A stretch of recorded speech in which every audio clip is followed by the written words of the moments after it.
அனைவருக்கும் வணக்கம். இன்னைக்கு வீடியோல அக்ஷய திருதியான இன்றைய தினத்துல நம்ம வாங்க வேண்டிய 2 முக்கியமான பொருட்களை தான் தெரிஞ்சுக்க போறோம்.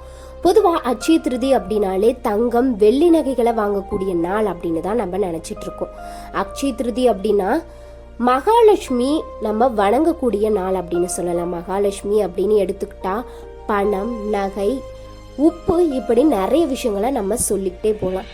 இன்றைய காலகட்டத்தில் நிறைய பேரால தங்கம் அப்படின்ற ஒரு விஷயத்த வாங்கவே முடியாது. அதனால அதற்கு பதிலாக நம்ம உப்பு வாங்கலாம். உப்பு ஏன் வாங்கலாம் அப்படின்னா மகாலட்சுமி வாசம் செய்யக்கூடிய ஒரு பொருள் அப்படின்னு சொல்லலாம். பார்க்கடல்ல தான் மகாலட்சுமி வசித்துட்டு வராங்க. அதனால கடல்ல இருந்து தான் இந்த உப்பு எடுக்கிறதுனால இந்த தினத்துல நம்ம உப்பு வாங்கணும் அப்படின்னா செல்வ வளம் பெருகும், மகாலட்சுமி கடாட்சம் ஏற்படும். இன்னொரு முக்கியமான பொருள் அப்படின்னா மஞ்சள் தான். மஞ்சள்லயுமே மகாலட்சுமி வாசம் செய்துட்டு தான் வராங்க. இந்த வீடியோ உங்களுக்கு பிடிச்சிருந்துச்சு அப்படின்னா மறக்காம சேனலை